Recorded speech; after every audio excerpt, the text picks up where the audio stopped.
Сол күні түнде Рукин көтерілісшілерді райынан қайтару үшін елші аттандырды. Бірақ олар өзара ақылдасып, қалай еткенде де соғысуға ұйғарады. Өйткені келіссөзге келеміз деп қанды қырғынға ұшыраған Исатай мен Махамбеттің қасіретті тағдыры жайында Иса мен Досанның хабары бар болатын. Сәлеметсіздер ме, құрметті оқырман, сіздермен тарих пәнінің мұғалімі Ұзақбаева Жадыра. Алдағы аңдатпадан аңғарғандарыңыздай, бүгін 1870 жылғы Маңғыстау көтерілісі барысындағы бабаларымыздың ерлігі туралы деректерге тоқталамын. Патшаның уақытша ережесін жедел іске асыру үшін Рукин 1870 жылдың 15 наурызында барлығы 60 адам 35 түйе жегілген арбалы керуенмен Ақкетіктен Құрық қолтығына қарай аттанады. Адайларға айтқанын орындата алмай әбден өшіккен Рукин жазғы жайылымға көше бастаған ауылдардың алдынан шығып, көштерді тоқтатып жазалайды, салықты күшпен жинайды. Оның отряды бір аптаның ішінде жазғы жайылымға көшіп бара жатқан бірнеше ауылды кейін қайырып дегенін жасатады. Бейбіт кетіп бара жатқан ауылдар қарулы отрядқа ешқандай да қарсылық жасамайды. Бұл онсыз да зорға шыдап отырған халықтың атқа қонып көтерілістің тұтануына тікелей себепші болған. Демек, көтерілістің тамыздығына от берген, бықсып жатқан шаланы луф тебірлеп лап еткізген Рукиннің өзі.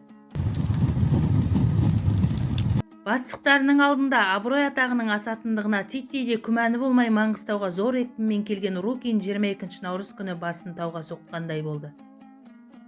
Отрядтың жүрген жерін бөрліктіріп келе жатқанын естіген Иса мен Досан батыр бастаған адай азаматтары оған қарсы тұруға белді бекем буған. Иса мен Досан бастаған қол Рукин отрядына 22 наурыз күні кездеседі. Осы күн көтерілістің басталған күні. Көтерілісшілер отрядты қоршап алып, бұдан әрі өткізбейтіндерін, кері қайтуларын талап етеді. Бірақ отряд олардың талаптарына винтовкадан оқ жаудырумен жауап береді.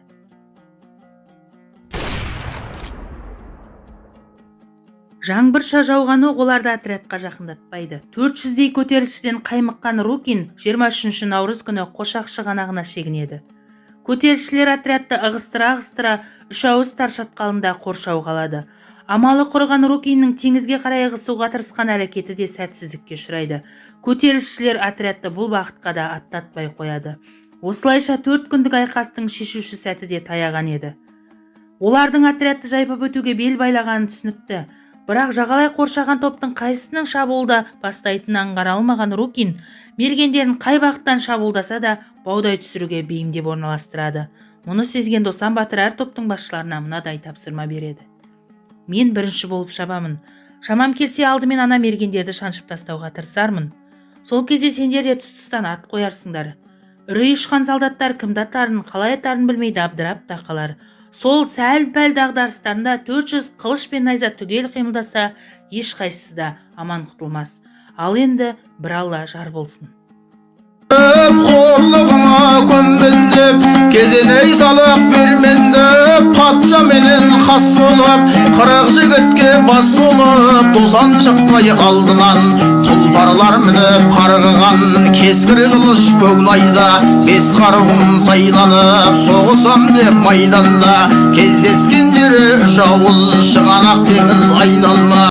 Сөйтіп жауға қарсы тура шапқан бірінші топ Досан батыр тобы болды.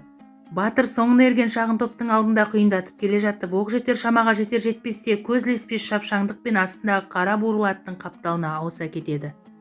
Дәл осы сәтте қатар атылған мергендердің оқтары аттың екі құлағының арасынан өтіп, кекілі мен жалын өртеп, ердің басының быт-шытын шығарып, үстіндегі көпшіктің жынын қопарып өтіпті деседі.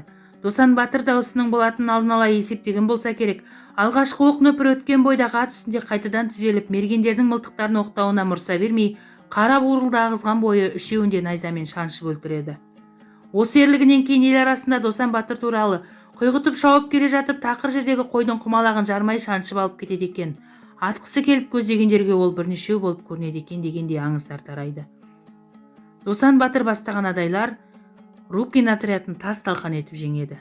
Тарихта Досан Тажылы мен Иса Тіленбайұлы бастаған қарулы көтеріліс шын мәнінде тек Маңғыстау өлкесін мекендегендердің ғана патшалық режимге қарсы бас көтеру емес, бүкіл қазақ халқының Ресей империясының тойымсыз ындынына қарсы ең ірі де ең ақырғы айқасы болатын.